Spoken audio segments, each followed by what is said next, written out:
Good morning all of you. मैं Meenat Dujania, assistant professor SPC government college Ajmer. BSc part second unit first के chapter thermodynamic second की आज हम लोग स्टडी करेंगे। सबसे पहले हमने जो थर्मोडायनेमिक फर्स्ट में फर्स्ट लॉ ऑफ थर्मोडायनेमिक की स्टडी की, तो ऐसी क्या लिमिटेशन रह गई, ऐसी क्या कमी रह गई फर्स्ट लॉ ऑफ थर्मोडायनेमिक की कि हमें सेकंड लॉ ऑफ थर्मोडायनेमिक की आवश्यकता हुई। उसी के बारे में हम पहले अध्ययन करेंगे। ऊष्मागति के प्रथम नियम की सीमाएं तथा द्वितीय नियम की आवश्यकता। Limitations of the first law and need of the second law।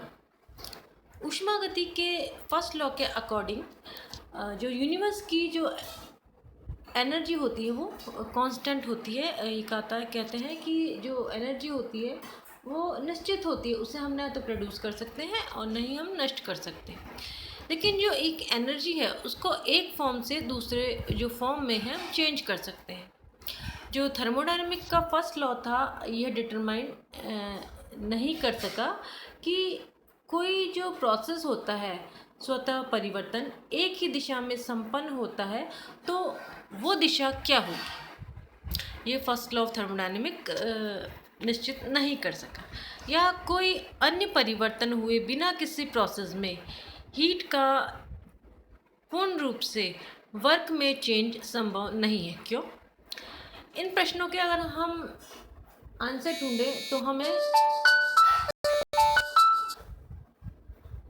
Second law of thermodynamic की आवश्यकता हुई कि प्रकृति में हर प्रोसेस का एक निश्चित क्रम होता है, वे उसी दिशा में संपन्न होते हैं। जैसे कि हम सभी देखते हैं कि नदियाँ पहाड़ों से समुद्र की ओर बहती हैं, पेड़ों पर पहले पत्ते फिर फूल और फिर फल लगते हैं, पहले हमारा बचपन आता है, फिर जवानी आती है और फिर बुढ़ापा आता है। इन सब का कहने का तात्पर्य यह है कि प्रकृति में हर प्रोसेस का एक निश्चित डायरेक्शन में संपन्न होना होता है, विपरीत दिशा में नहीं। ऐसे समस्त प्रोसेस को रियल, नेचुरल अथवा स्पॉन्टेनियस प्रोसेस कहते हैं। स्वतः प्रक्रम की परिभाषा, a definition of spontaneous process. Spontaneous process या स्वतः प्रक्रम क्या होता है? एक ऐसा प्रक्रम जिसमें तंत्र पर कोई बाहरी कार्य न किया जाए और वह बिना किसी बाहरी सहायता से स्वतः ही अपने आप संपन्न हो जाए, स्वतः प्रक्रम कहलाता है। जैसे कि नाम से ही प्रतीत होता है, स्वतः प्रक्रम यानी अपने आप होने वाला प्रोसेस। इसके हम एग्जाम्पल देख लेते हैं। सबसे पहला एग्जाम्पल है कि पानी का ऊपर के तल से नीचे की ओर तब तक बहना जब तक कि दोनों तलों में द्रव का धरातल समान न हो। सेकेंड एग्जाम्पल, गैसों का हाई प्रेशर से लो प्रेशर की ओर तब तक विसरण जब तक कि दोनों तरफ का दाब बराबर न हो जाए। नेक्स्ट एग्जाम्पल है नमक के क्रिस्टल का जल में घुलकर ऐसा सॉल्यूशन बनाना जिसमें एक तरफ ठोस की सांद्रता समान हो, या ऊष्मा का हीट का हाई टेम्परेचर से लो टेम्परेचर की ओर तब तक बहना जब तक कि दोनों का ताप बराबर ना हो। स्वतः प्रक्रम के क्या क्या लक्षण होते हैं? सबसे पहला है कि स्वतः प्रक्रम पर कोई कार्य खर्च नहीं किया जाता, जबकि उपयुक्त युक्ति लगाकर उससे कार्य को प्राप्त किया जा सकता है। स्वतः प्रक्रम अनुत्क्रमणीय होते हैं और एक ही दिशा में संपन्न होते हैं तथा साम्य अवस्था की ओर अग्रसर होते हैं। स्वतः प्रक्रम पर कोई कार्य खर्च करके उसे विपरीत दिशा में संपन्न कराया जा सकता है। समस्त स्वतः प्रक्रमों के लिए मुक्त ऊर्जा परिवर्तन डेल्टा जी की जो वैल्यू होती है वो नेगेटिव होती है, जबकि जो एंट्रोपी की वैल्यू होती है वो पॉजिटिव होती है। अब हम बात करते हैं ऊष्मागति के द्वितीय नियम के विभिन्न कथन। या स्टेटमेंट क्या है सेकेंड लॉ ऑफ थर्मोडायनेमिक के। सेकेंड लॉ ऑफ थर्मोडायनेमिक को कई तरीके से बताया गया है। समस्त प्राकृतिक या स्वतः प्रक्रम किसी भारी कार्य को खर्च किए बिना संपन्न होते हैं और उत्क्रमणीयता की ओर अग्रसर होते हैं, अर्थात तब तक जारी रहते हैं जब तक कि उत्क्रमणीय अवस्था प्राप्त न हो जाए। साथ ही कोई भी अस्वतः प्रक्रम तब तक संपन्न नहीं हो सकता जब तक कि उस पर कोई भारी कार्य खर्च न किया जाए। किसी एक चक्रीय प्रक्रम से घनात्मक कार्य प्राप्त किया जाए, इसके दो संभावित मेथड हैं। अब जो संभावित मेथड है वो कौन कौन से हैं?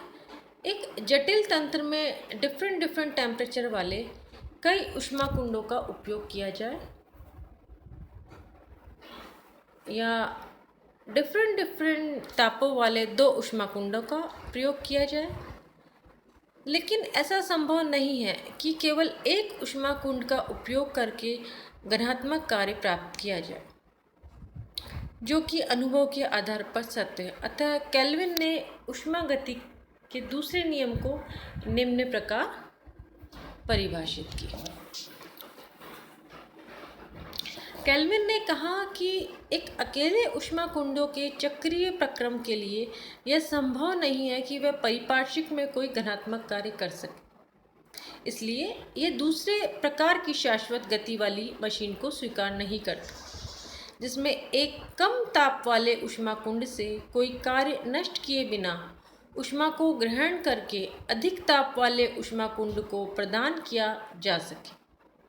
इसलिए क्लासियस ने सेकेंड लॉ ऑफ थर्मोडायनेमिक की निम्न डेफिनेशन दी कि किसी चक्रीय प्रक्रम के लिए यह संभव नहीं है कि किसी कार्य को नष्ट किए बिना ऊष्मा का प्रवाह कम ताप वाले ऊष्मा कुंड से अधिक ताप वाले ऊष्मा कुंड की ओर हो, या किसी चक्रीय प्रक्रम के लिए यह संभव नहीं है कि उच्च ताप वाले कुंड से निम्न ताप वाले कुंड की ओर ऊष्मा के प्रवाह के बिना ऊष्मा का परिवर्तन कार्य में हो, या तंत्र के किसी भाग या परिपार्श्विक में कोई परिवर्तन हुए बिना ऊष्मा का तुल्य मात्रा में कार्य में रूपांतरण संभव हो, यह संभव नहीं है।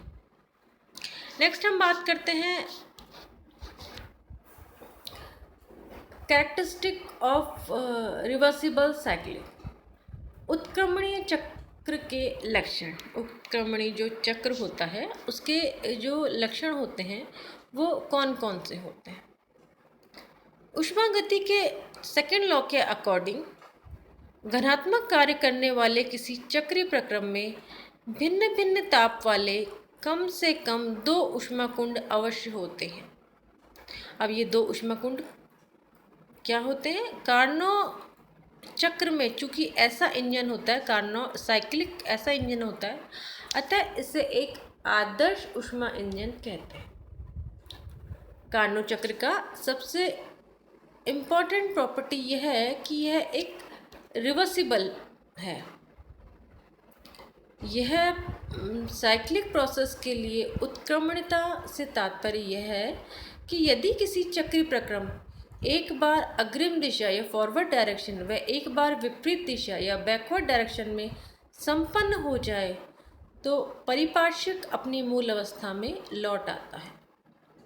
यह तभी संभव होगा यदि विपरीत चक्रों में अलग अलग कार्य हीट Q1 व Q2 सभी के चिन्ह विपरीत हो जाएं।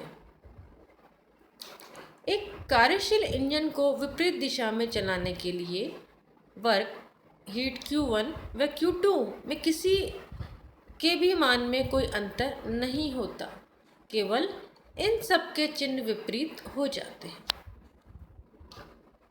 अर्थात एक उत्क्रमणीय इंजन के लिए यदि अग्रिम चक्रम के लिए संपन्न कार्य का मान W साइक्लिक एवं दोनों कुंडों से ग्रहण की गई ऊष्मा का मान Q1 व Q2 हो तो इसके विपरीत प्रक्रम के लिए मान minus W cyclic minus Q1 व माइनस Q2 होंगे। एक उत्क्रमणीय इंजन के फॉरवर्ड साइक्लिक के लिए वर्क होगा Q1 माइनस Q2, और इसी के रिवर्स साइकिल के लिए होगा minus W is equal to minus Q1, या माइनस Q2 है तो माइनस का निशान और आएगा तो प्लस Q2 हो जाएगा। तो आज हमने बच्चों कि second law of thermodynamic, first law of thermodynamic में क्या क्या कमी रह गई और क्यों हमें सेकेंड लॉ ऑफ थर्मोडायनेमिक की आवश्यकता पड़ी, और किन किन साइंटिस्ट ने सेकेंड लॉ ऑफ थर्मोडायनेमिक की डेफिनेशन दी, इन सब की स्टडी की थी। नेक्स्ट हम क्लास में कार्नोट साइक्लिक के बारे में अध्ययन करेंगे। Thank you.